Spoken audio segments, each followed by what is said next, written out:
আসসালামু আলাইকুম রহমতুল্লাহি ওবরকাতুহু।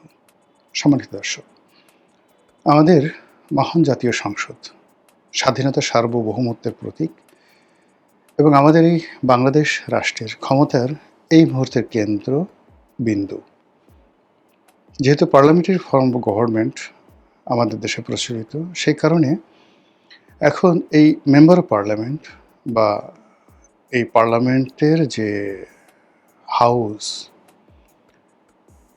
এখানে যারা যান প্রায় সবার সঙ্গেই আমাদের রাষ্ট্রের যে মায়া, মমত্ব, প্রেম, ভালোবাসা, আবেগ, অনুভূতি, মানে এটা এমন একটা পর্যায়ে কেবলই মাত্র আপনার মধ্যে যদি দেশপ্রেম থাকে, তাহলে আপনি বুঝতে পারবেন যে এই পার্লামেন্ট ভবন আপনার কাছে কেমন লাগে। আমাদের এই পার্লামেন্ট ভবনের সামনে যখন আমাদের জাতীয় পতাকা পথ পথ করে উঠতে থাকে, আমাদের এমপিরা যখন এখানে বিতর্ক করেন, এখানে ঢুকেন, এখান থেকে যখন কোনো আইন প্রণয়ন হয় এবং সেই আইন যখন সারা বাংলাদেশে বাস্তবায়িত হয়, এর সঙ্গে একটা হৃদয়ঙ্গম সব মিলিয়ে যে বাঙালির ইতিহাস, ঐতিহ্য সব কিছু এখানে এসে এমনভাবে মিলিত হয়েছে, যার সঙ্গে আপনি যদি একটা মানুষের যে মাতৃগর্ভ, মানুষ জন্মগ্রহণ করে, তো মাতৃগর্ভ যেভাবে তার কাছে পবিত্র, তেমনি বাঙালির ইতিহাস, ঐতিহ্য, গণতন্ত্র, স্বাধীনতা, মুক্তিযুদ্ধ সব কিছু এসে এই ভবনটিতে একীভূত হয়েছে।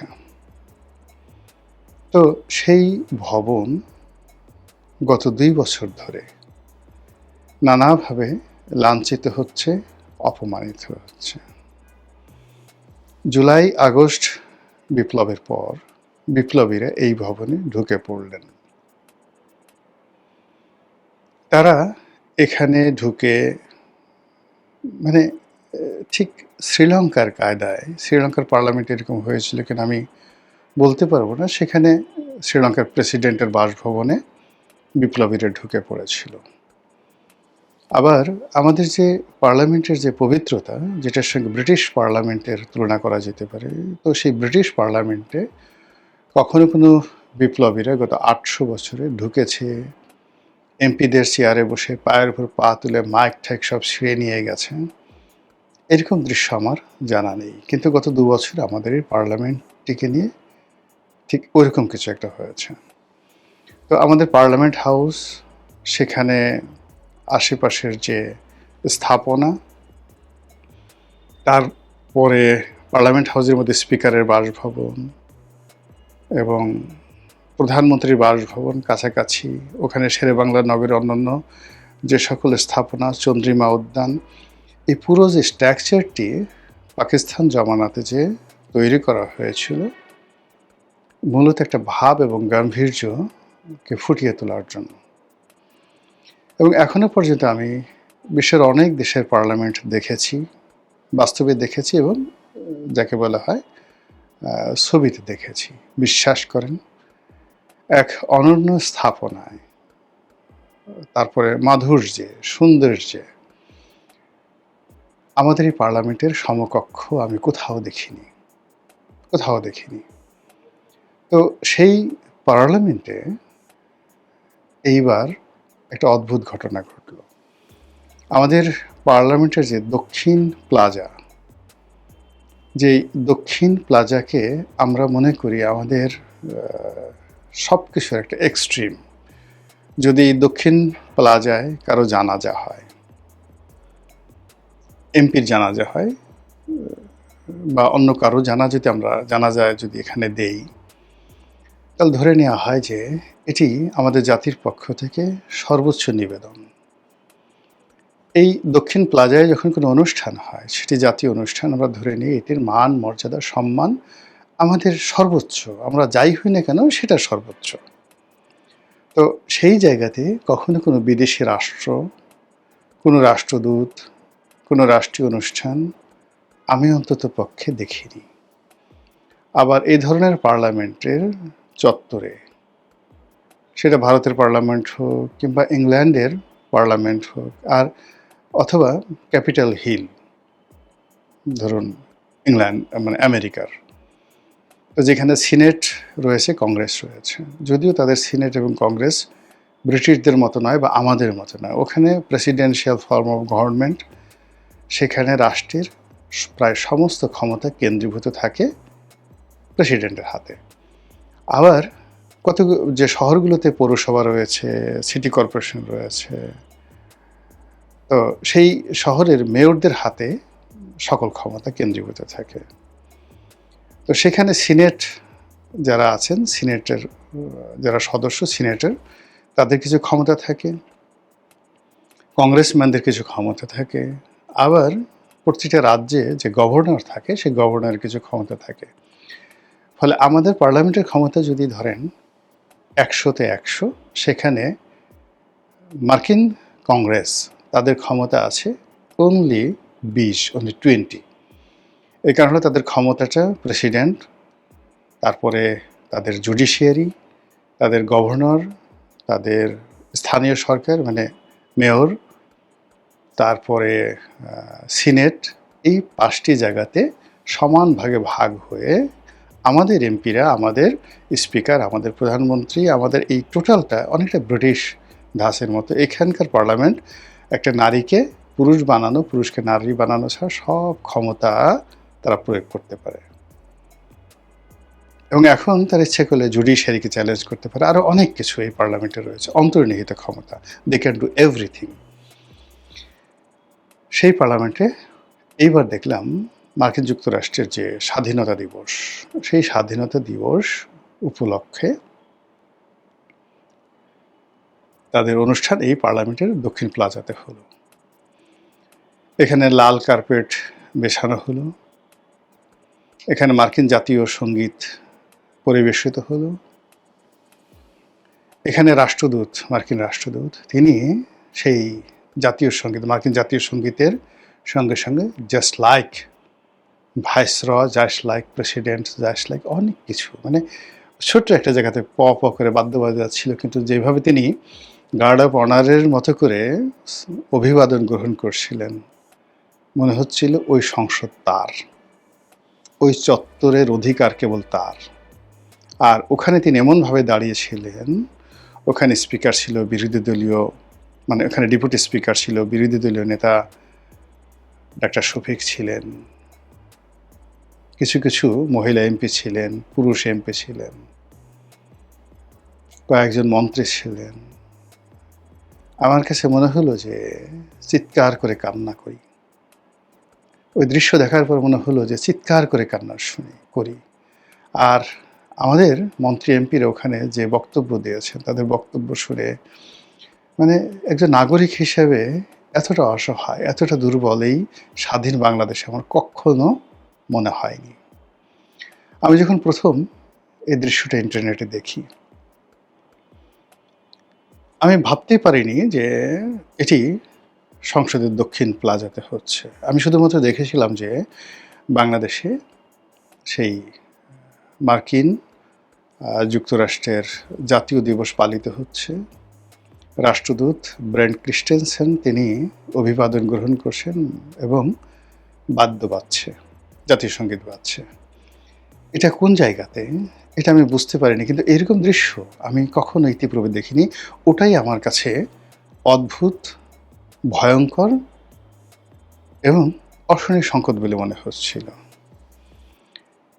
একটু পরে যখন আমি দেখতে পেলাম যে এই ঘটনাটা ঘটেছে আমাদের জাতীয় সংসদে, এবং এই ছবিগুলো যখন এলো, তখন আমার যে অনুভূতি, সে অনুভূতি যে এরকম একটা দৃশ্য যদি ধরেন পাকিস্তানের হতো, মানে পাকিস্তানের পার্লামেন্টে হতো, অথবা পাকিস্তানের রাষ্ট্রদূত যদি বাংলাদেশের পার্লামেন্টে হতো, করতেন, এরকম একটা দৃশ্য যদি ভারতের রাষ্ট্রদূত এখানে করতেন, অথবা ভারতের যে পার্লামেন্ট হাউস সেখানে মার্কিন যুক্তরাষ্ট্র করতো বা বাংলাদেশ করতো, এরকম ঘটনা অহরহ দেখলে খারাপ লাগতো না। কিন্তু আমি তো এরকম ঘটনা দেখিনি, কল্পনাও করতে পারি না এরকম একটা ঘটনা হবে। আমেরিকার যে ক্যাপিটাল হিল বা ধরুন হোয়াইট হাউসে, সেখানে গিয়ে এইভাবে বাংলাদেশের রাষ্ট্রদূত এরকম অনুষ্ঠান করবেন, আর ওখানকার মন্ত্রী এমপিরা গিয়ে সেখানে বাংলাদেশের পক্ষে কথা বলবে। একবার একটু কল্পনা করেন তো, এই কথা আমেরিকাতে গিয়ে আপনি যদি বলার চেষ্টা করেন কোনো অফিসারকে বা কোনো কাউকে, আপনার 32টা দাঁত চড়াই আপনার দাঁত খুলে ফেলবে, আপনার কান মলে দেবে। আচ্ছা মতো তোর এত বড় সাহস হলো কি করে? আপনি একটু চীনে গিয়ে এই কথা একটু বলে আসেন তো, যে ঠিক আছে চীনের সঙ্গে আমার খুব ভালো বন্ধুত্ব, মালয়েশিয়ার সঙ্গে বলে আসেন যে তোমাদের পার্লামেন্ট হাউসের সামনে এই দেখো আমরা যেভাবে আমাদের পার্লামেন্ট ভবনের সামনে আমেরিকার পতাকা উড়াতে দিয়েছি এবং আমেরিকার রাষ্ট্রদূতকে সেখানে লাল গালিচা বিছিয়ে অনুষ্ঠান করতে দিয়েছি, আগামী 26শে মার্চ বা 16ই ডিসেম্বর আমরা মালয়েশিয়ার এই পার্লামেন্ট হাউসে মানে আমি এই অনুষ্ঠানটা করব, এটা বলে দেখেন তো। কিংবা একটু চীনে এত খাতির করে আসলে চীনে একটু বলে দেখেন তো, এই যে যারা এই অনুষ্ঠানটার অনুমতি দিয়েছেন বা যা অনুষ্ঠানে অংশগ্রহণ করেছেন তাদেরকে অনুরোধ করবো একটু বলে দেখেন শুধু কথাটা, তারপর একটা সংবাদ সম্মেলন করেন, কান ধরে উঠা বসা করবো সবার সামনে। এই যে বাংলাদেশে যে অনেকগুলো ঘটনা ঘটছে, মানে আগে তো কথা হতো সেন্ট মার্টিন নিয়ে, যে সেন্ট মার্টিন নিয়ে যাবে, নিয়ে গেছে, চাচ্ছে। এখন তো দেখি আমাদের নজর পড়ছে পার্লামেন্টের উপরে। এ কোথায় যায়?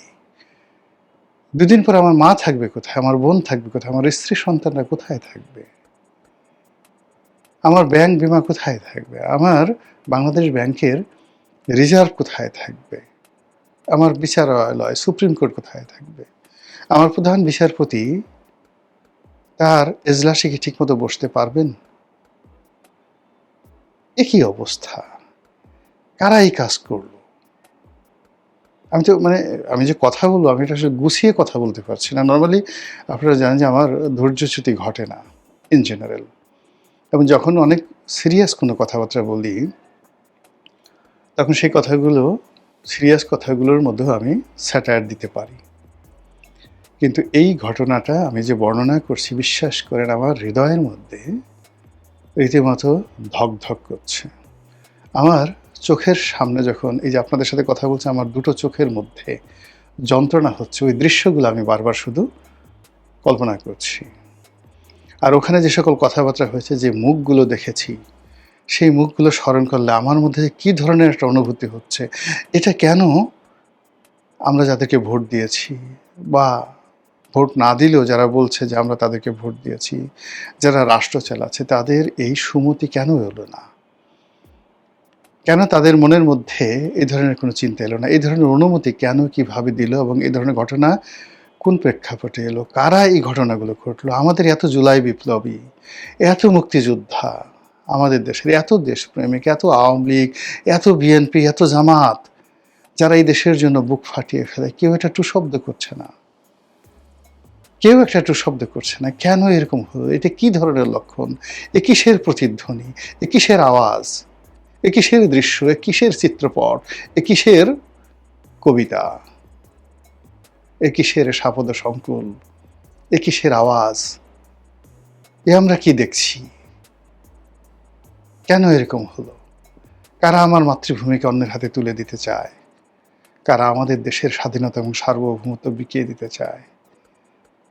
৩০ লক্ষ শহীদকে যারা ৩ লাখ বানাতে চায়, ২ লক্ষ মা বোনের ইজ্জতকে যারা সেই কি বলবো ছিন্ন পাতা বা ছেঁড়া কাগজ মনে করতে চায়, ওটা ইতিহাস, ছেঁড়া কাগজ, ওখানে কোনো ব্যাপার না। যারা বাংলাদেশে অর্জিত স্বাধীনতাকে ভারতের দয়া করুণা বা চক্রান্ত, কনস্পিরেসি মনে করতে চায়, যারা মহান মুক্তিযুদ্ধের যে বীরত্ব, সেই বীরত্ব গাথাকে বলতে চায় কতগুলো কাপুরুষের উল্লম্ফন, আমি তাদের সবার উদ্দেশ্যে আমার মুখের যে থুথু, এটা নিক্ষেপ করতে আমার লজ্জা হয়। কিছু কিছু জিনিস আছে, সেই জিনিসের উপর আপনি ইচ্ছা করলে থুথু ফেলতে পারবেন না।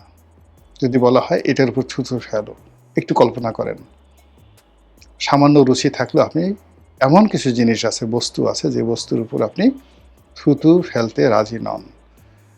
আমাদের দেশের স্বাধীনতা যারা বিকিয়ে দিয়েছে অতীতে, এখন যারা স্বাধীনতা এবং সার্বভৌমত্ব নিয়ে টানাটানি করছে, বিদেশি রাষ্ট্রের হাতে স্বাধীনতা তুলে দিতে চাচ্ছে, বিক্রি করতে চাচ্ছে, বিশ্বাস করেন তাদের মুখের উপর থুতো মারা রুচি আমার নাই, অভিরুচি নাই, ঘৃণার কোনো ভাষা নাই। আমি তাদেরকে শাস্তি দেব বা বিচার করব এইরকম স্পর্ধা আমার নেই, রুচি নেই, ক্ষমতা নেই, আমার মস্তিষ্ক কল্পনা করতে পারছে না এই সমস্ত লোকদের কি ধরনের বিচার হওয়া উচিত। আয়াতুল্লাহ আলী খামেনিকে যারা হত্যা করেছেন, সেই মোসাদ, সেই আমেরিকার এজেন্ট, তাদের এজেন্টরা ঠিক তার সামনে বসা ছিলেন, তার পাশে বসা ছিলেন। আমাদের এই দেশকে বিক্রি করার জন্য যে সমস্ত লোক ঘুরে বেড়াচ্ছে আমাদের এই সমাজের পোশাক পরে, তারাও মানুষ, তাদেরও দুটো পা আছে, দুটো হাত আছে, তারাও আমাদের মতো খাবার দাবার করে খায় এবং আমাদের মধ্যে ঘুরে বেড়ায়। সেই মানুষগুলো আমাদেরকে কোথায় নিয়ে যাচ্ছে একবারের জন্য একবার একটু চিন্তা করুন। কিছু না পারুন ঘৃণা করুন, কিছু না পারুন চিৎকার করে কাঁদুন। স্বাধীনতা কী জিনিস যদি বুঝতে চান একবার গাজা থেকে ঘুরে আসেন। স্বাধীনতা কী জিনিস একবার যদি বুঝতে চান লিবিয়াতে ঘুরে আসেন, ইরানে ঘুরে আসেন, ইরাকে ঘুরে আসেন। স্বাধীনতার মূল্য কতটা নির্মম এবং নিষ্ঠুর যদি বুঝতে চান একবার একটু ভিয়েতনামে ঘুরে আসেন, এমনকি আফগানিস্তানে ঘুরে আসেন। যে স্বাধীনতা পেয়েছি, যে স্বাধীনতা মহান আল্লাহ রাব্বুল আলামিন আমাদেরকে দিয়েছে, সেই স্বাধীনতার শ্রেষ্ঠ পাদভূমি, সেই স্বাধীনতার যে সিম্বল, সেই স্বাধীনতার যে পুণ্যভূমি, সে স্বাধীনতার কেন্দ্র, সে স্বাধীনতার পাওয়ার হাউস আমাদের সেই জাতীয় সংসদ, মহান জাতীয় সংসদ। সেই সংসদের চত্বর কি দেখলাম, কি ঘটল, কি হবে আমি জানি না। মহান আল্লাহ আমাদের সবাইকে হেদায়েত দান করুন এবং হেফাজত করুন।